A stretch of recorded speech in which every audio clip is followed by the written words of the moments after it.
As-tu déjà ouvert les yeux avec la sensation d'être perdu, comme si la journée avait commencé sans toi? As-tu déjà senti ton corps réveillé, mais ton âme encore endormie? Il y a un instant de silence, juste après que le réveil sonne, où la vie pose une question simple. Pourquoi vas-tu te lever aujourd'hui? Et si ta réponse est simplement « parce qu'il le faut », alors peut-être est-il temps d'écouter quelque chose de plus ancien que nous tous. Un murmure venu de Rome, traversant les siècles pour te parvenir dans la voix d'un empereur, Marc Aurèle. Il n'était pas seulement empereur, il était un homme en guerre, non seulement contre des armées barbares, mais aussi contre le chaos intérieur. Alors qu'il dirigeait le plus grand empire du monde, Marc écrivait pour lui-même, comme on laisse des lettres dans l'obscurité, en espérant que quelqu'un, peut-être toi, les lira un jour. Ces lettres sont devenues les pensées pour moi-même, et ce ne sont pas seulement des écrits, ce sont des miroirs. Et dans ce miroir, Marc nous demande « Pour quelle tâche as-tu été créé ?» Cette question peut sembler abstraite au premier abord, mais elle contient une véritable charge philosophique, car elle pulvérise une idée que beaucoup d'entre nous transportent sans jamais la remettre en question, celle que nous ne sommes là que pour honorer un emploi du temps, payer des factures, répondre à des mails et survivre jusqu'au week-end. Alors qu'en réalité, il existe quelque chose que seul toi peux faire dans ce monde, quelque chose pour lequel tu as été façonné, et qui dort peut-être encore, précisément parce que tu te lèves sans savoir pourquoi. C'est là qu'entre un concept japonais profondément lié à la philosophie stoïcienne Ikigai. En traduction libre, cela signifie la raison pour laquelle tu te lèves le matin. Mais c'est bien plus qu'un simple motif. L'ikigai est ce qui palpite en toi, même dans les jours les plus sombres, comme une étincelle qui refuse de mourir. Ce n'est pas une obligation, c'est un appel. Et un appel, lorsqu'il est ignoré, ne disparaît pas. Il se flétrit. Beaucoup disent qu'ils n'arrivent pas à se lever tôt. Mais peut-être que le problème n'est pas l'heure. Peut-être que le vrai problème, c'est de se réveiller sans raison, sans ikigai, sans sens. Tu n'as pas besoin d'un autre réveil. Tu as besoin d'une mission. Alors réfléchis avec moi. Si tu avais plus de temps, que ferais-tu de ce temps? Que mettrais-tu de côté? Qu'est-ce qui te ferait bondir du lit sans même regarder ton téléphone? La réponse n'a pas besoin d'être spectaculaire. Elle peut être discrète, intime, presque secrète. Peut-être que ce serait écrire ou marcher avant que la ville ne s'éveille, apprendre une nouvelle langue, lire ce livre abandonné au 2e chapitre ou simplement faire quelque chose rien que pour toi, pour la première fois depuis longtemps, car le monde te réclamera toujours. Mais au petit matin, le monde ne demande encore rien. C'est le seul moment qui t'appartient vraiment. Et tu te demandes peut-être, mais comment trouver mon ikigai? La réponse est aussi simple que puissante. Demande-toi ce que tu ferais si tu avais plus de temps. Si tu avais 2 heures par jour, sans obligation, où mettrais-tu ton énergie? Cette question est une clé. Et parfois, une vie entière bascule quand on tourne la bonne clé. Marc Aurèle croyait que chaque être vivant a un but. Le cheval est né pour galoper, la vigne pour produire du raisin. Et toi, n'est-ce pas étrange de vivre des années entières sans répondre à cela? Pire, sans même poser la question? Nous vivons dans une époque de productivité toxique, où la valeur d'une personne semble se mesurer à ce qu'elle produit, et non à ce qu'elle vit. Mais Marc, avec toute son autorité impériale, nous dit « Tu n'es pas ici pour être efficace, tu es ici pour être essentiel, pour devenir ce que tu es né pour être. » Et cette quête commence chaque matin, avant même de te brosser les dents. Imagine la différence entre 2 personnes qui se lèvent à 5 heures du matin. L'une se lève parce qu'elle aime peindre, l'autre parce qu'elle a entendu dire que les millionnaires se lèvent tôt. La différence ne réside pas dans l'heure à laquelle on se réveille, mais dans ce qui nous réveille. Et cela change tout. Les réveils ne fonctionnent que jusqu'à un certain point. Ensuite, il faut quelque chose de plus profond pour te lever. Il faut du désir, une vision, un sens. Le corps se met en mouvement lorsque le cœur a une raison. Et le tien. Peut-être que tu es piégé dans une routine qui ne te ressemble pas. Peut-être que tu te lèves chaque jour en te sentant comme un imposteur, en répétant des gestes, en jouant un rôle que tu n'as jamais choisi. Et peut-être qu'au fond de toi, tu attends un miracle, que quelque chose ou quelqu'un t'indique le chemin. Mais si ce miracle, c'était simplement le fait de te poser sincèrement la question « Pourquoi est-ce que je me lève ?» Et si, au lieu de chercher des réponses à l'extérieur, tu commençais à écouter cette voix qui a toujours été là, mais que le bruit du monde a étouffé? Souvent, on confond le sens de la vie avec de grandes causes, changer le monde, fonder une ONG, écrire un best-seller. Mais le vrai Ikigai n'a pas besoin de spectateurs. Il fleurit dans le silence. Il commence petit. L'habitude d'écrire un paragraphe par jour, ou le soin apporté à une plante. Ce qui compte, ce n'est pas la taille du geste, c'est la vérité qu'il contient. Et quand tu trouves cette vérité, le réveil n'est plus ton ennemi. Parce que vois-tu, se lever tôt n'est pas un acte technique, c'est un acte existentiel, une déclaration silencieuse que tu es là pour une raison, que ton temps vaut plus qu'un simple être à l'heure. Et tu te dis peut-être, et si je n'ai pas d'ikigai? La réponse est encore plus profonde. Tu en as un. Tu ne l'as simplement pas encore entendu.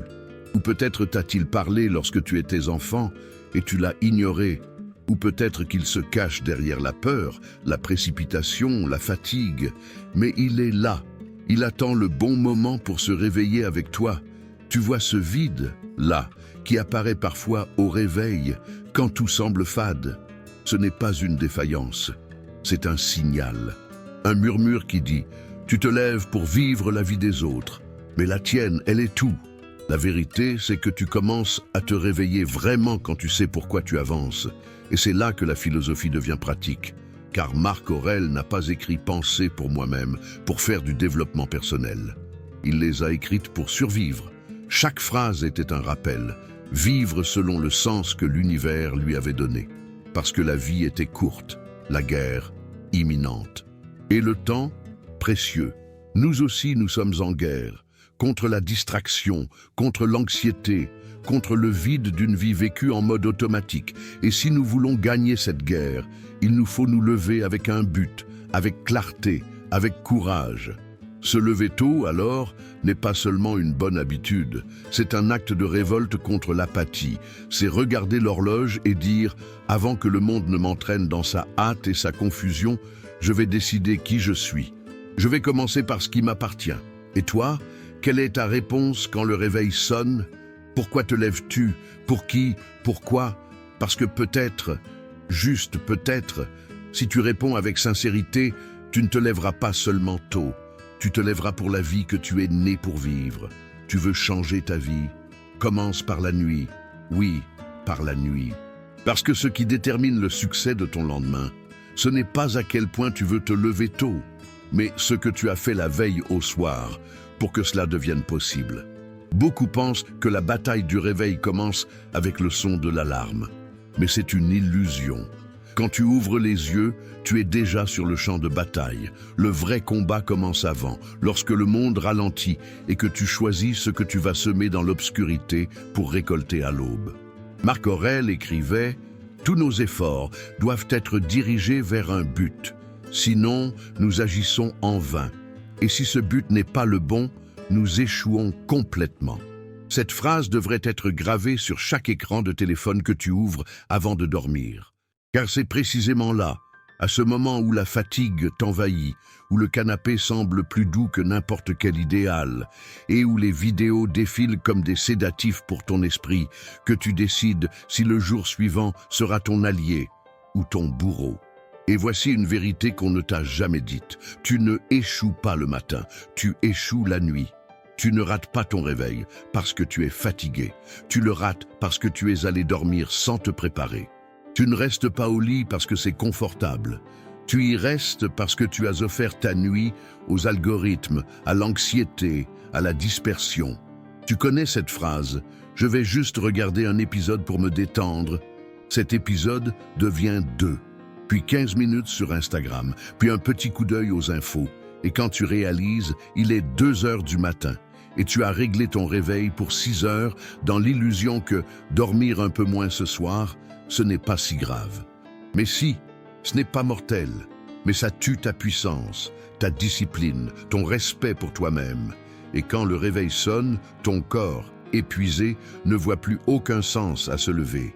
Et cette idée de construire une routine matinale devient juste une promesse brisée de plus. Un objectif abandonné. Un rappel que tu t'es encore une fois trahi toi-même. Mais ce n'est pas une fatalité. Commence par de petits rituels, mais réguliers. Et ici, le mot « rituel » n'a rien de mystique. C'est juste un geste conscient, répété chaque soir, qui indique à ton corps et ton esprit que le cycle est en train de changer. Tu veux un exemple? Imagine une femme appelée Johanna. Elle travaille toute la journée comme kinésithérapeute et a 2 jeunes enfants. Elle est toujours fatiguée. Elle a toujours rêvé de se lever tôt pour étudier et peut-être un jour ouvrir sa propre clinique. Mais chaque soir, après avoir couché ses enfants, elle regarde des séries jusqu'à tard en se disant « C'est le seul moment de la journée qui est à moi ». Jusqu'au jour où, épuisée et frustrée, elle échange sa série contre 10 minutes de silence. Elle laisse un carnet à côté du lit, écrit une phrase du jour, prépare ses vêtements pour le matin suivant, pose une bouteille d'eau sur la table, règle son réveil et pour la première fois s'endort avec le sentiment de prendre soin de son avenir. Ce n'était pas héroïque, ce n'était pas spectaculaire, mais c'était décisif. Et le lendemain, à 5h30, quand le réveil sonne, quelque chose a changé. Le pyjama est plié, les vêtements sont prêts, le carnet l'attend. Et en elle, il y a une graine, une intention. Voilà le pouvoir d'une nuit consciente.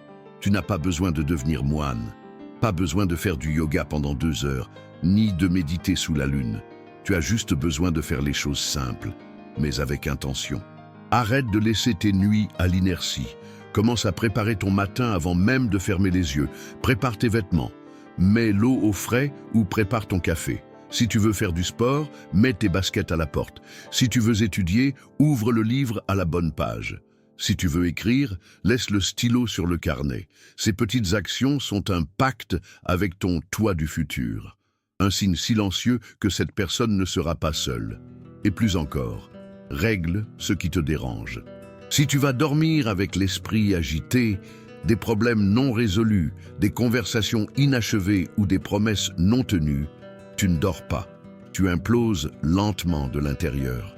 Et quand tu te réveilles, ce chaos est toujours là. Il ne disparaît pas avec le soleil. Marc Aurèle disait qu'il faut entraîner son esprit à accepter ce que l'on ne peut pas changer et à résoudre ce qui est à notre portée. Dormir en paix, ce n'est pas qu'une affaire de matelas, mais de conscience. Tu dors bien seulement quand tu ne fuis plus toi-même. Combien de fois t'es-tu couché dans le silence, mais avec un cœur bruyant? Combien de fois as-tu sombré sans énergie parce que tu l'as gaspillé dans des distractions qui ne t'ont rien donné en retour?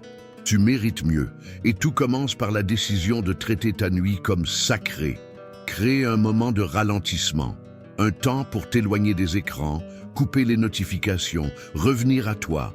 Ce moment peut être un thé, une lecture légère, une discussion avec un être cher, ou simplement une douche prise en pleine conscience. L'important, ce n'est pas ce que tu fais, c'est pourquoi tu le fais. Si tu vis en permanence en réaction au monde, aux emails, aux réseaux, aux attentes extérieures, tes nuits seront toujours des champs de bataille. Mais si tu commences à agir selon ta volonté, selon ton intention, alors tes nuits deviennent des alliés. Et tes matins des portes ouvertes, pas des murs. Tu connais ce proverbe. Ne remets pas à demain ce que tu peux faire aujourd'hui. Dans le cas du réveil matinal, il devient « Ne remets pas à demain ce que tu peux préparer ce soir ». Parce que la plupart des gens espèrent que le lendemain résoudra leurs problèmes. Mais le lendemain ne fait qu'exécuter le scénario que tu as écrit la veille. Tu veux te réveiller tôt, avec clarté, énergie et direction? Alors, arrête de traiter ta nuit comme une poubelle émotionnelle. Ne te couche pas en étant plein. Vide-toi, organise-toi, crée de l'espace pour une nouvelle aube. Tu veux changer ta vie? Commence par la nuit. Car si le matin est le début du jour, la nuit est la fin des excuses. Et maintenant, une invitation sincère. Si ce message a résonné en toi, si une partie de toi s'est sentie vue, entendue, touchée, ne pars pas sans laisser une trace. Aime cette vidéo, abonne-toi à la chaîne et partage-la avec quelqu'un qui a lui aussi besoin de se réveiller. Non pas juste tôt, mais réveillé à lui-même. Tu n'as pas besoin de tout changer aujourd'hui, mais tu peux changer la façon dont se termine cette nuit. Et ça change tout. Tu te lèves tôt, le réveil sonne. Tu vaincres la paresse, tu sors du lit. Mais en moins de 10 minutes, tu es déjà distrait. Notifications, mises à jour, email, un message dans le groupe familial, un coup d'œil au gros titre, un commentaire sur Instagram. Quelqu'un a aimé ta vidéo d'hier. Un nouvel onglet, puis encore un café à la main, le téléphone dans l'autre. Et quand tu t'en rends compte, tu n'es plus vraiment réveillé, tu es dispersé. Et qu'est-ce que ça change? Tout. Parce que se lever tôt n'est pas un but en soi. C'est un moyen. Se lever tôt ne vaut rien si tu gâches tes premières heures dans des automatismes qui t'endorment à nouveau. Tu t'es levé pour t'anesthésier. Marc Aurèle a écrit « Concentre-toi à chaque instant comme un Romain, comme un homme.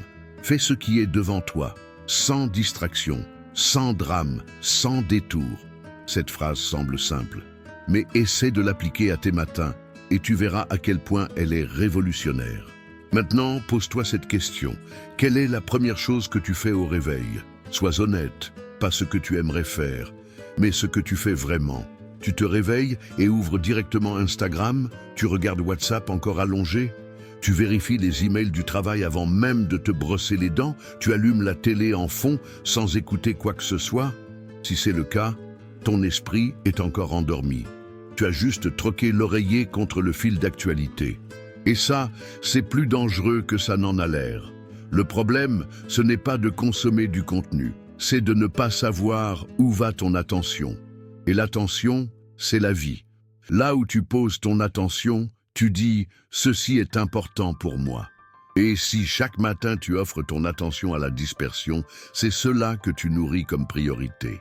Maintenant, réfléchis. Si les premières heures de ta journée sont celles où tu es le plus lucide, le plus clair, le plus énergique, pourquoi les sacrifier au chaos? La neuroscience a déjà montré qu'au réveil, le cerveau passe lentement des ondes θ aux ondes alpha. Cet état est hautement réceptif. Tout ce que tu consommes à ce moment-là s'ancre plus profondément. Autrement dit, tu programmes littéralement ton esprit avec ce que tu choisis dans les premières minutes de la journée. Et la question inévitable est, que choisis-tu? Parce que voici le grand retournement. La distraction est aussi un choix, même quand elle semble automatique, même quand tu dis « c'était juste une minute ». Même quand tu crois te détendre, ce que tu répètes chaque matin devient un rituel. Et tout rituel, quand il est dépourvu d'intention, devient une dépendance. Tu n'as pas besoin d'une crise pour être en danger. Il suffit de gaspiller tes meilleurs moments sans t'en rendre compte. Mais et si tu faisais l'inverse? Et si, dans les 30 premières minutes de ta journée, tu choisissais de te connecter à ce qui compte vraiment? Pas au monde, pas aux autres, mais à toi. Imagine, tu te réveilles. Tu t'assieds au bord du lit, tu respires, tu ouvres un carnet et tu écris 3 lignes sur comment tu veux vivre ta journée. Tu bois un verre d'eau en silence. Tu mets une musique instrumentale douce. Tu lis 2 pages d'un livre qui nourrit ton esprit et non qui l'engourdit.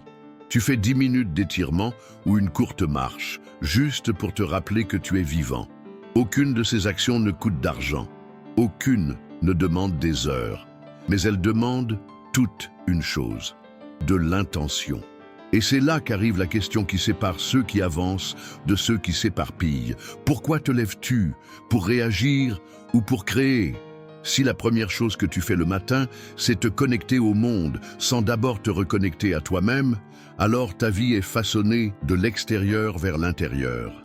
Et vivre ainsi, c'est doucement cesser de vivre. Combien d'idées as-tu laissé se noyer dans les notifications? Combien d'éclairs de lucidité ont disparu parce que tu as juste jeté un œil au téléphone? Combien de fois as-tu remis à plus tard l'écriture, la réflexion, l'organisation, parce que le monde t'avait déjà volé avant 8 heures du matin? Et le coupable, ce n'est pas le téléphone, c'est le vide que tu essaies de combler avec lui. C'est pour ça que les distractions ont tant de pouvoir le matin, parce que tu es encore vulnérable, encore en train de t'éveiller intérieurement. Et c'est à ce moment précis que tu dois te protéger le plus. Tu ne laisserais pas un inconnu entrer chez toi à 6 heures du matin, mais tu laisses n'importe quel stimulus entrer dans ton esprit à cette heure-là. Pourquoi? La réponse tient en un mot: discipline. Mais pas une discipline dure, punitive. Une discipline qui naît de l'amour de soi. De la conscience que tes premières heures sont sacrées. Fais ce test pendant 7 jours. Réveille-toi et reste 30 minutes hors ligne. Pas de téléphone, pas de télé, pas de bruit extérieur. Utilise ce moment pour écrire, lire, méditer, bouger ou juste rester en silence. Au début, ce sera difficile. Ton esprit cherchera à fuir, à reprendre ses anciens raccourcis. Mais tiens bon, parce que cet inconfort que tu ressens, ce n'est pas un manque, c'est une désintoxication.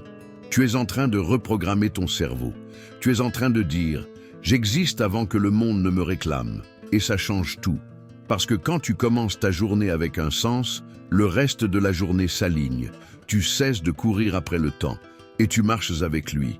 L'anxiété diminue, la clarté augmente. Et peu à peu, ce qui était chaos devient routine. Ce qui était précipitation devient présence. Et enfin, tu commences à vivre selon tes propres règles. Mais attention, les distractions continueront de t'appeler. Ce sont comme des fantômes. Ils n'aiment pas être ignorés. Mais plus tu nourris ton matin avec de la direction, plus ils perdent leur pouvoir. Alors, la prochaine fois que tu te réveilles, pose-toi cette question. Qu'est-ce qui m'appelle maintenant, ma vie ou le bruit qu'elle fait? La réponse peut sembler subtile, mais la conséquence, elle, est immense. Vous êtes-vous déjà demandé pourquoi la plupart des gens commencent quelque chose avec enthousiasme, puis abandonnent presque aussitôt? Peut-être que vous-même êtes coincé dans ce cycle. Vous vous réveillez avec la ferme intention de changer. Vous vous faites une promesse, vous sentez la flamme de la motivation, mais après 3 jours, la flamme devient cendre. Et le problème, ce n'est pas vous. C'est ce que vous n'avez pas encore compris à propos de la constance. Voyez-vous, commencer, c'est facile. Tout le monde commence. Le plus dur, c'est de continuer, et encore plus, continuer même quand on a l'impression que ça ne sert à rien. Combien de fois avez-vous essayé de vous lever tôt? Combien de fois avez-vous écrit des objectifs dans un nouveau carnet, avec cet élan presque héroïque de vouloir tout changer, de tourner une page, de vous réinventer? Et combien de temps cela a-t-il duré? 3 jours, 1 semaine. Puis vient cette pensée familière, ça ne marche pas, ce n'est pas pour moi, je ne suis pas fait pour ça. Mais si je vous disais que vous n'avez pas besoin d'être fait pour ça, vous devez simplement répéter encore et encore jusqu'à le devenir. Marc Aurèle a écrit « Construis ta vie, action par action, et sois satisfait si chacune atteint son but. » Cela semble simple, mais c'est révolutionnaire, car il ne dit pas « Construis ta vie avec de grands plans » ou « Attends le moment idéal ». Il dit « Action par action, une à la fois, jour après jour, répétition après répétition. Et voici le secret que personne ne vous a révélé.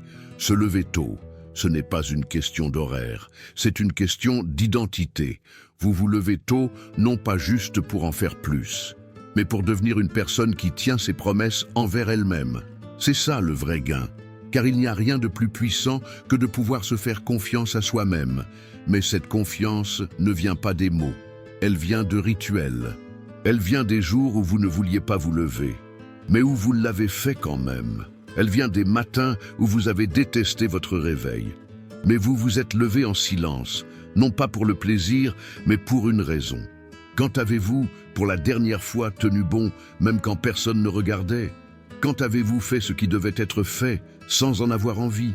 Car voici une vérité brutale. La vie ne récompense pas ceux qui commencent. Elle récompense ceux qui continuent. Il existe un concept simple mais transformateur, proposé par Hal Elrod dans son livre Miracle Morning. Il divise le processus de création d'une nouvelle habitude en 3 phases de 10 jours. Les 10 premiers jours sont insupportables.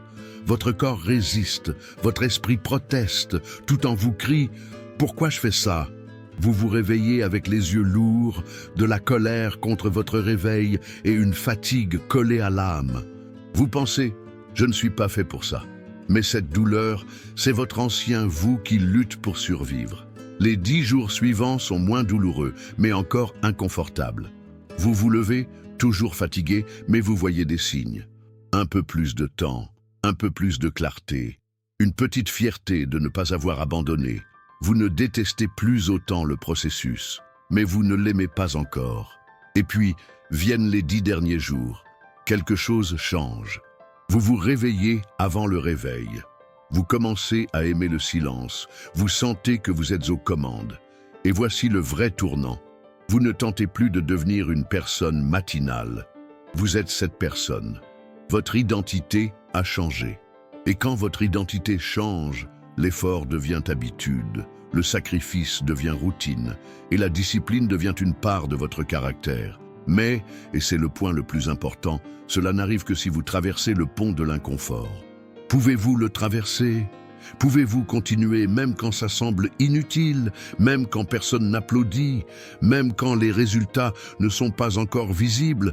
Parce que la plupart des gens veulent des résultats immédiats. Ils veulent se sentir différents au 2e jour. Ils veulent que la transformation arrive avec un bouton magique, une playlist, une vidéo virale motivante. Mais la vérité, c'est que rien ne remplace la répétition. Et pourquoi est-ce si difficile? Parce que notre cerveau déteste ce qui ne donne pas de récompense immédiate. La dopamine, notre neurochimie de la motivation, est accro à la nouveauté. Mais la vraie vie, celle qui transforme, qui bâtit un moi fort, discipliné et libre, est ennuyeuse, silencieuse, répétitive. Elle se passe à 5h30 du matin, quand vous vous levez sans bruit et que personne ne vous regarde. Elle se passe quand vous restez fidèle à ce que vous vous êtes promis, même si aujourd'hui, ça semble insignifiant.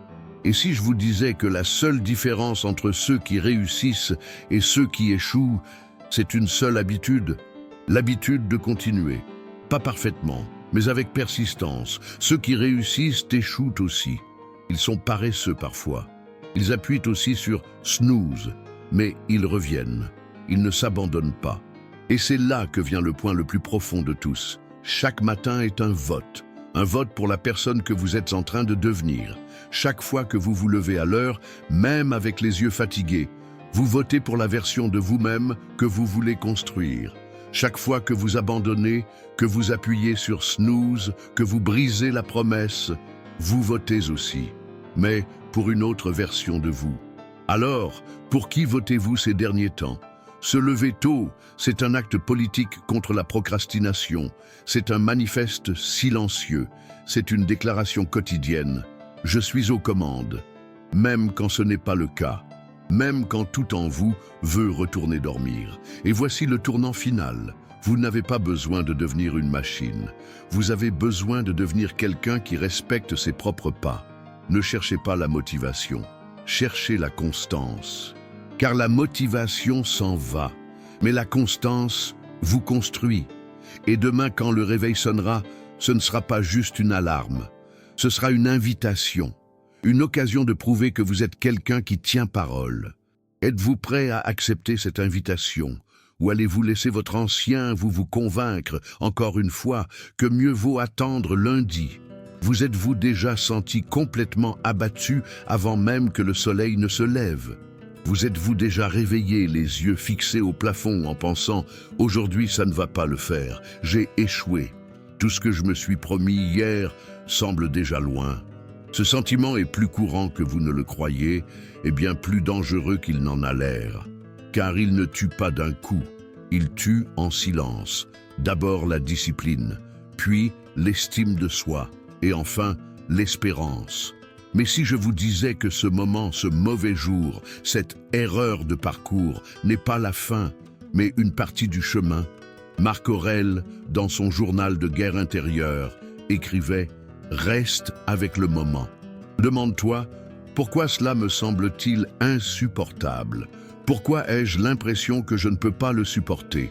Et tu verras que tu as honte de la réponse. Il avait raison. La majorité de nos effondrements ne vient pas de ce qui nous arrive, mais de ce que nous nous racontons quand quelque chose tourne mal. Et voici l'histoire que presque personne n'ose raconter. Vous allez échouer. Oui, vous allez vous tromper, vous allez parfois trop dormir, vous allez rater le réveil, rechuter dans de vieilles habitudes, vous sentir faible, mais rien de tout cela ne signifie que vous êtes revenu à zéro. La différence entre ceux qui changent et ceux qui abandonnent réside dans la signification qu'ils donnent à la chute. Pensez aux athlètes de haut niveau. Vous croyez qu'ils s'entraînent tous les jours avec une énergie parfaite, qu'ils n'ont jamais mal, jamais la flemme, jamais envie de tout laisser tomber? Bien sûr que si. Mais ils continuent, non pas parce qu'ils se sentent bien tout le temps, mais parce qu'ils savent qui ils veulent être, même quand tout semble s'écrouler. Alors voici une question cruciale. Savez-vous qui vous voulez être, même quand tout va mal? Avez-vous remarqué comme nous traitons nos propres erreurs comme des catastrophes, mais celles des autres comme des signes d'humanité?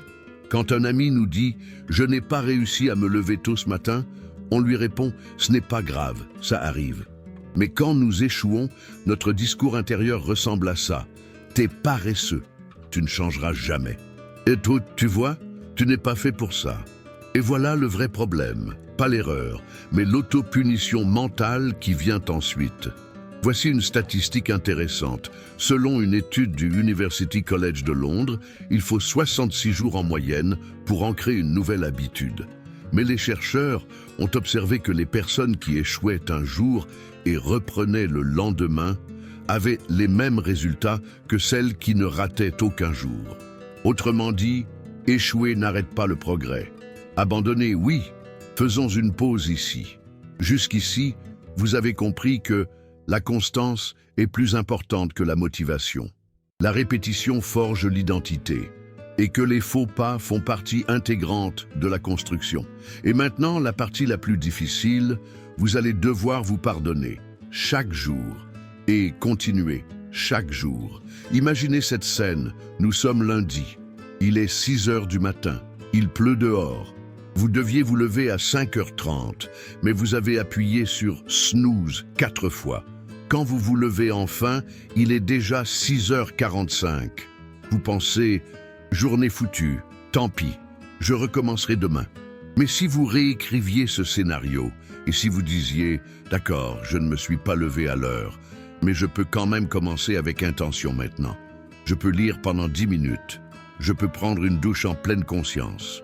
Respirer profondément, revenir à moi, c'est ça, le pouvoir du redémarrage immédiat.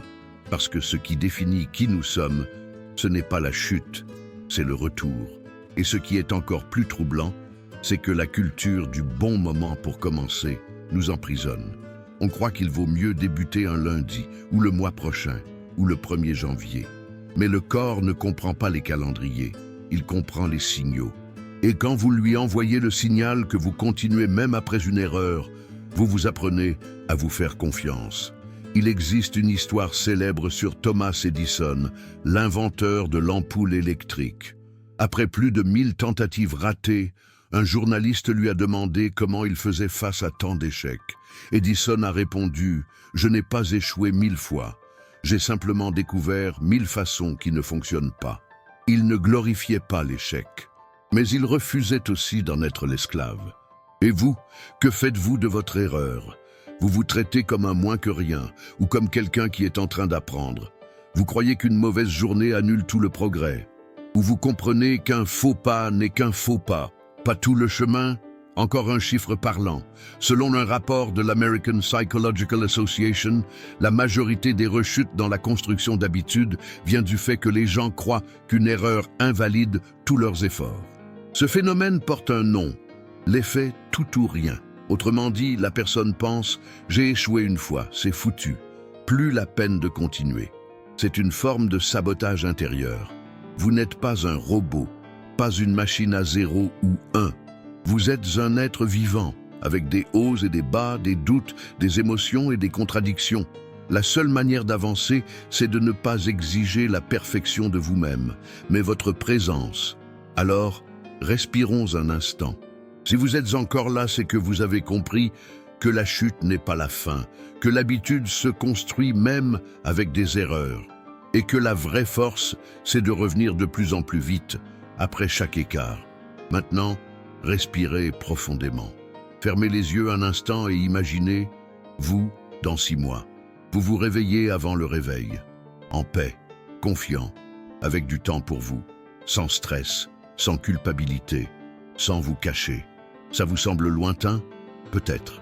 Mais cette version de vous commence avec le prochain petit pas, avec le fait de se relever, avec le choix d'essayer encore, maintenant. Et ce qui est fou, c'est qu'avec le temps, vous devenez une personne qui n'a plus besoin d'inspiration. Quelqu'un qui ne s'effondre plus à cause d'une erreur. Quelqu'un qui sait, aujourd'hui, je n'ai pas réussi, mais demain est à moi, parce que je ne renonce pas à moi-même. Et ça, c'est la vraie liberté. Être libre, ce n'est pas tout réussir. Être libre, c'est ne plus être esclave de sa propre culpabilité. Alors, la prochaine fois que vous échouez, et cela arrivera, dites simplement « Je me pardonne et je continue ». Et prouvez-le par vos actions, car le monde n'a pas besoin de gens parfaits. Le monde a besoin de gens présents, solides et résilients, et vous en faites partie. Si tout autour de toi te réconforte, peut-être es-tu en train d'être trompé. C'est dur de commencer comme ça, je sais. Mais réfléchis avec moi. Combien de fois as-tu choisi le chemin le plus facile? Combien de fois as-tu laissé sonner le réveil encore et encore? Non pas parce que tu étais fatigué, mais parce qu'il était plus confortable de rester là où tu étais.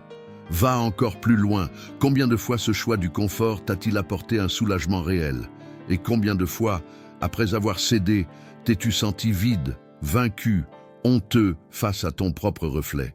Marc Aurèle nous a laissé une phrase en apparence, simple mais absolument tranchante. Discipline-toi dans les petites choses, et avec le temps, tu seras prêt pour ce qui compte vraiment.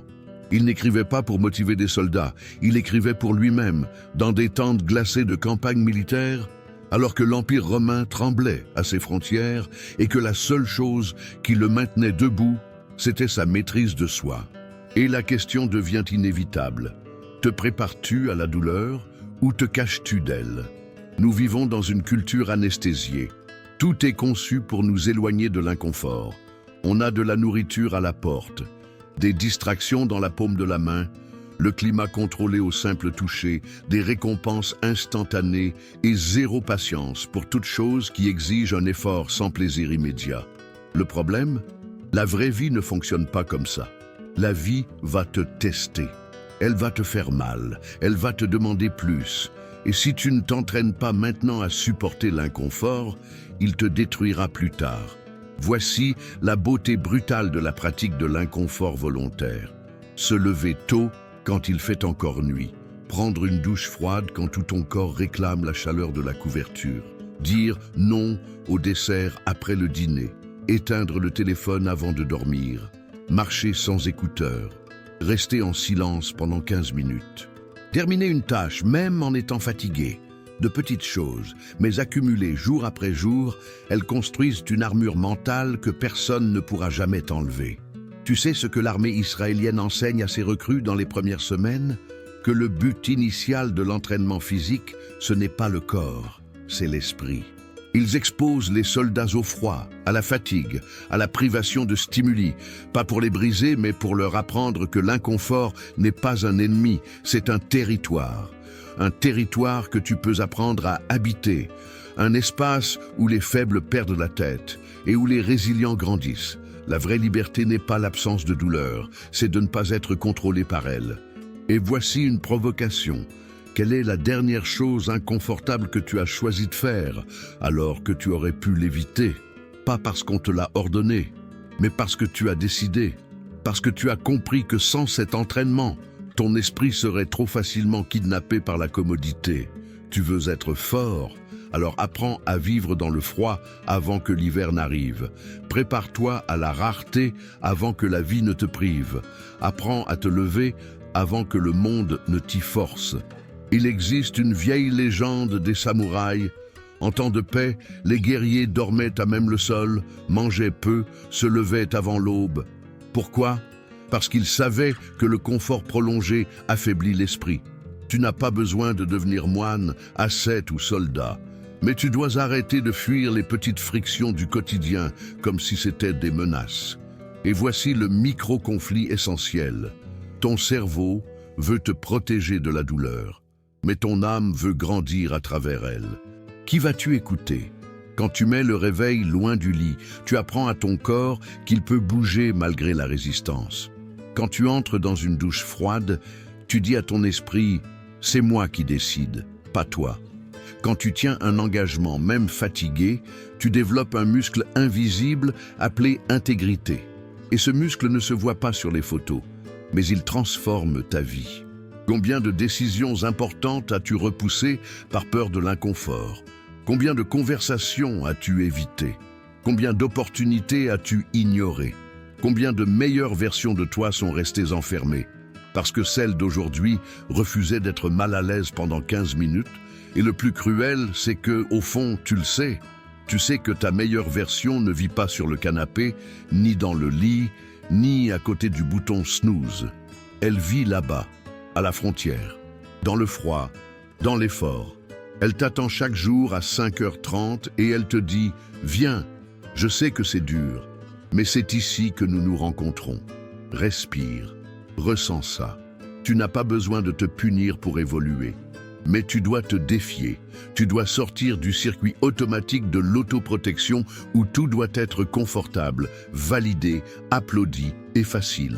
La vie ne te doit rien de tout cela. Mais elle t'offre une chance, celle d'être quelqu'un qui supporte l'inconfort et qui grandit grâce à lui. Voici un exemple que tu ne connais peut-être pas. Michael Phelps, le nageur le plus médaillé de l'histoire olympique, faisait un entraînement mental avant chaque compétition. Il visualisait en détail tout ce qui pouvait mal se passer. Des lunettes qui prennent l'eau, un faux départ, des douleurs musculaires, le manque d'air. Le résultat, lors d'une finale olympique, ses lunettes se sont réellement remplies d'eau. Il a nagé à l'aveugle et il a gagné. Pourquoi? Parce qu'il avait déjà vécu cet inconfort, volontairement. Il n'a pas été surpris. Il était prêt. Tu peux imaginer ce pouvoir? Maintenant, pense à ça. Et si tu t'entraînais chaque jour à de petits inconforts? Pas pour souffrir, mais pour apprendre à ton esprit qu'il en est capable. Tu crois que tu n'en es pas capable? Mais qui ne peut pas, toi ou l'idée que tu te fais de toi-même? Et surtout, qu'est-ce que la vie va te demander demain, que tu n'as pas encore commencé à entraîner aujourd'hui? Car le temps n'attend pas que tu sois prêt. Il exige, c'est tout. Et celui qui n'a pas préparé le terrain à l'avance souffre après. Et inutile de chercher des raccourcis.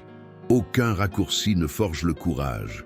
Tu auras besoin du froid, de la frustration, du manque de motivation. Tu devras dire non au monde et oui à ton objectif. Et plus que tout, répéter ça jusqu'à ce que ça devienne naturel, parce qu'un jour, ça le deviendra. Un jour, l'inconfort deviendra un terrain familier. Et tu réaliseras « je suis plus fort que je ne le croyais ». Ce sera le jour où tu cesseras de craindre les difficultés extérieures, car tu auras déjà vaincu les internes. Et maintenant, je te pose la question avec toute la sincérité possible. Vas-tu continuer à cultiver des zones de confort qui t'affaiblissent, ou vas-tu enfin construire des zones d'entraînement qui te libèrent? Il existe une illusion que beaucoup portent en silence, celle que vivre est quelque chose d'automatique. Tu nais, tu grandis, tu étudies, tu travailles, tu assumes des responsabilités, tu survis au lundi et au fil d'attente au supermarché. Tu te réveilles, mais tu ne t'éveilles pas. Tu respires, mais sans vraiment te remplir d'air. Tu cours toute la journée, mais tu n'as pas l'impression d'aller quelque part. Et puis, soudain, quelque chose se passe. Une rupture.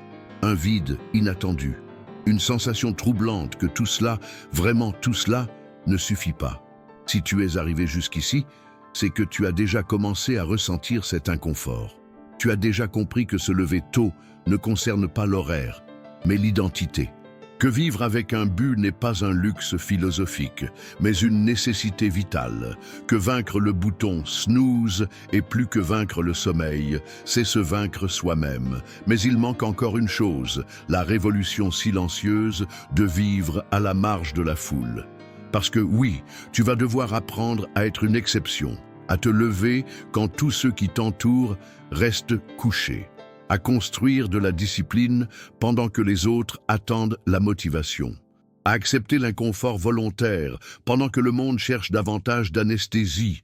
Et la question maintenant est, es-tu prêt à payer ce prix?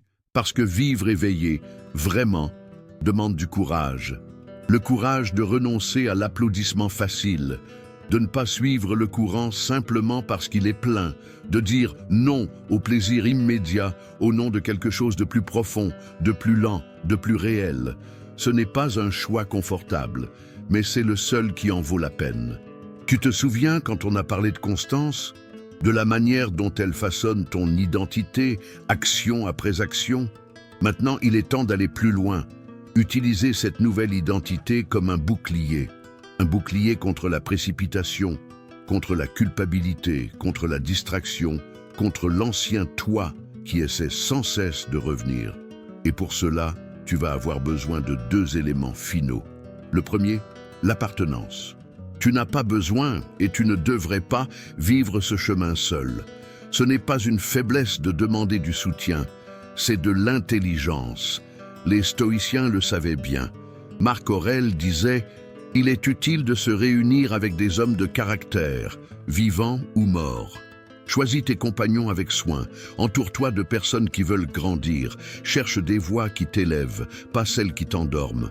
Partage tes progrès, avoue tes chutes, trouve un partenaire de responsabilité. Quelqu'un qui, comme toi, se bat pour quelque chose de plus grand que le confort. C'est dans cet échange que la discipline cesse d'être une punition et devient une alliance. Le deuxième élément, la conscience de l'impermanence. Oui, tu vas mourir, mais d'ici là, tu vas vivre. Et comment tu vis fait toute la différence. Chaque jour, tu auras des choix banals, ou pas si banals que ça. Tu peux choisir le bouton snooze ou le lever du soleil, le café automatique ou un matin avec intention, la précipitation du monde ou la profondeur de ton silence, l'écran bleu ou la page blanche, la culpabilité ou le recommencement, la distraction ou le présent. Tu peux, chaque jour, choisir de t'éveiller ou de te cacher. Et peut-être que ta vie changera, non pas quand tout sera parfait, mais quand, même imparfait, tu décideras quand même de faire différemment. Aujourd'hui, ici, maintenant, cette décision t'appartient. Et oui, il y aura des jours difficiles, des jours où tu échoueras, des jours où ta foi vacillera, des jours où tu voudras revenir à l'ancien schéma parce qu'il semble plus facile, plus prévisible, moins exigeant. Mais dans ces jours-là, souviens-toi, tu es allé trop loin pour revenir dormir. Tu as déjà vu l'autre côté. Tu as déjà goûté à une vie avec un but, avec de la présence, avec de l'intention. Et même si l'ancienne vie tente de te rappeler, tu sais déjà comment elle se termine, avec de la culpabilité, avec de la précipitation, avec de la fatigue. Avec ce goût amer de l'inachevé, tu n'as plus besoin de revenir à cela.